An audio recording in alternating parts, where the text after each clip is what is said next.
This week we're going to look at government policies.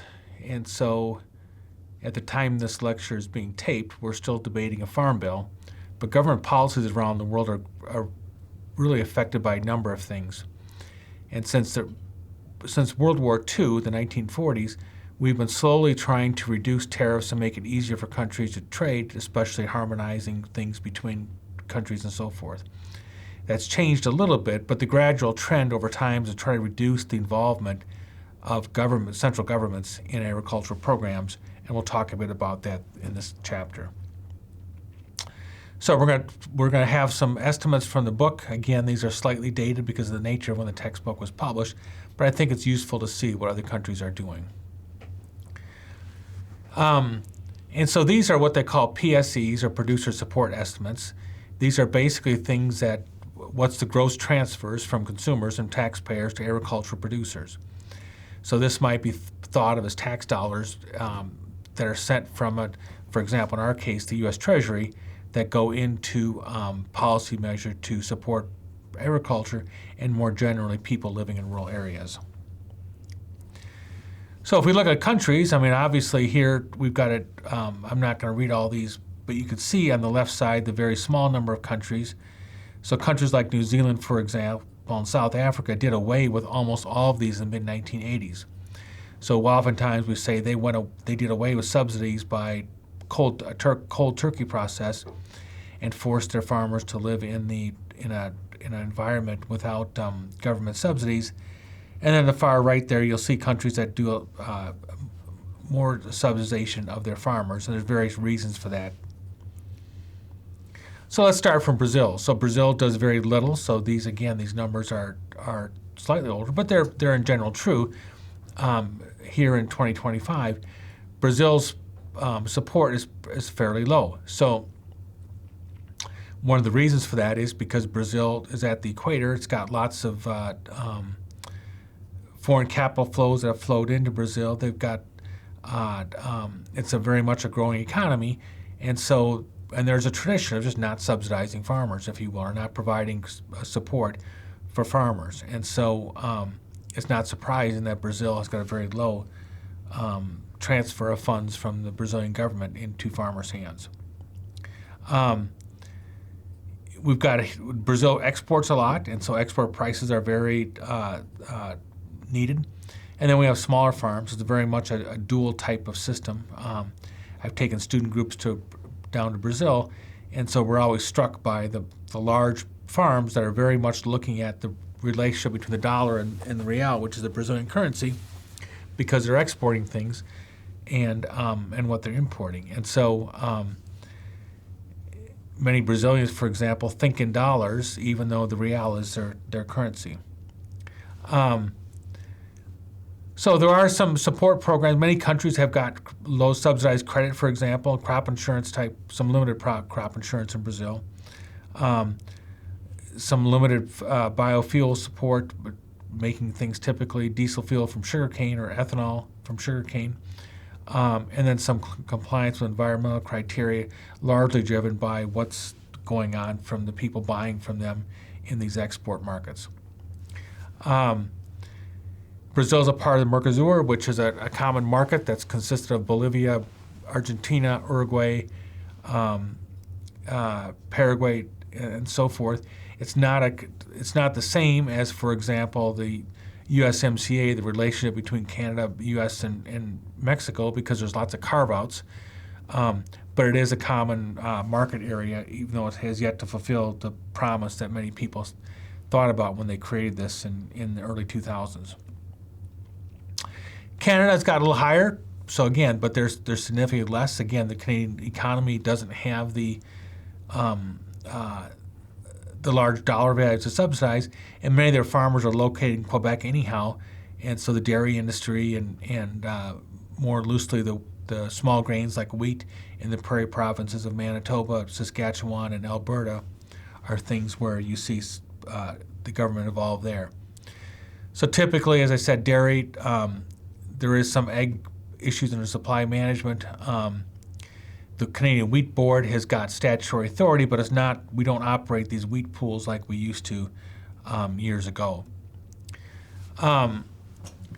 So the Canadian government's got different types of risk management, so they try to do things to help farmers with savings. They do try to kick in when profit margins decline at a large level, like many countries might do. And then they have the typical things with crop insurance and so forth. So the things they're doing are fairly typical of what countries do. China is difficult to get good data for there, and so I don't know what to say about China. You see the numbers there, and they've got on the textbook. There is a modernization of the agricultural sector. Most of their productive land is in northeast China. I've been in that. It used to be called the province of Manchuria. It's now a different name, but that northeast part of China's got glaciated soils, and you'll see lots of row crops, corn and soybean type things in there. Again, I don't know the specifics exactly what China done, as I've read some of the more recent books as to what the President Trump is doing with tariffs and why they're doing that with China. And so we'll stop there. China does have some crop insurance, as it said, like most countries do, and then they finance their colleges of agriculture just like we do here in the United States. European Union's got some of the highest producer subsidies estimates in the world. Again, the member states of the European Union are more than 25, and so there's lots of farmers all over Europe. And so you see lots of attempts to try to keep people in rural areas. So Europe does not want consolidation of land into large farms, because those people then, that rural area, will migrate to more urban areas where there's lack of housing, the roads are smaller, there's may not be jobs for them. And so there is a push to really keep small farms, and that's one reason why you see these types of programs being used in the European Union. So direct payments is a big part of them, which is legal under the World Trade Organization. And as I talked about there, rural development is a big part of what the European Union does. Direct payments go to owners of land, and so they are linked oftentimes with for example, there's a cap on nitrogen fertilizer driven by the number of cows you can have per acre or per hectare. And so there's just a lot of things built around environmental issues. Again, the big thing probably here is that the CI, or carbon intensification factor, is what people are trying to measure and deal with. And then they've got a lot of issues in their chain. So they've got very highly sophisticated wine appellations, and they've moved those into cheese and processed meats and some other things. So there's a push to take what they've done in their wine sector into other types of things through these geographic indications. India, again, they've been trying to reduce the amount of involvement by the government in their economy, but they have lots and lots of small farmers. And so those things have to, from a food security standpoint, Amul is a large Indian dairy, and that's one of the world's most valuable food brands. And so, but many farmers are very small. They may only have 3 or 4 or 5 cows per acre. So there is a lot of regulation in their markets, but not as much money coming from the Treasury.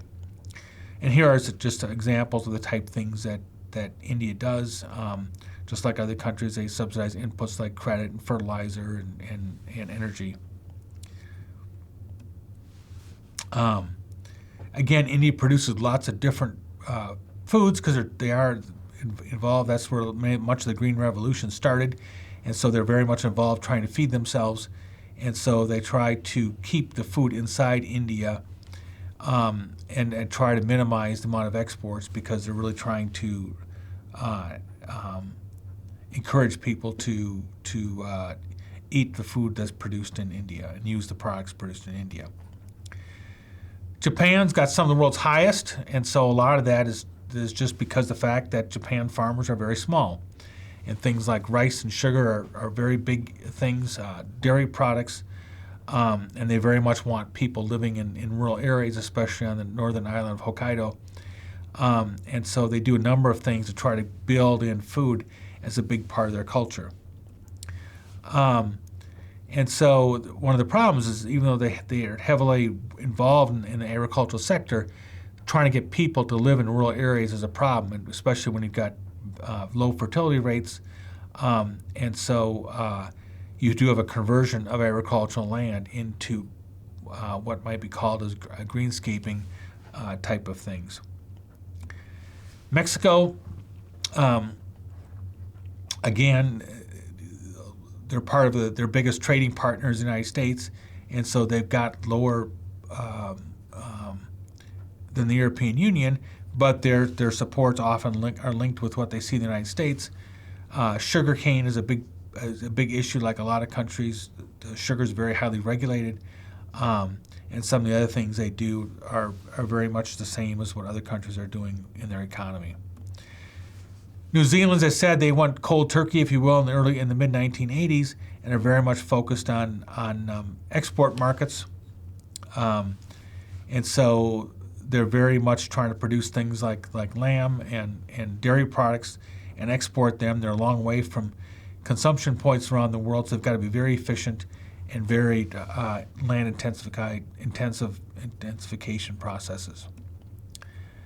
Norway, again, if you've been in Norway or Scandinavia, you know there's very little fertile land, and so what land they do, they want to encourage some domestic production, especially in dairy, and they've had sugar beets in the past in the southern part of the country, but you really don't see that much anymore. But a lot of it is driven by what you might call agricultural tourism and a limited amount of food security. Again, to animal agriculture and some fruits and vegetables are big things.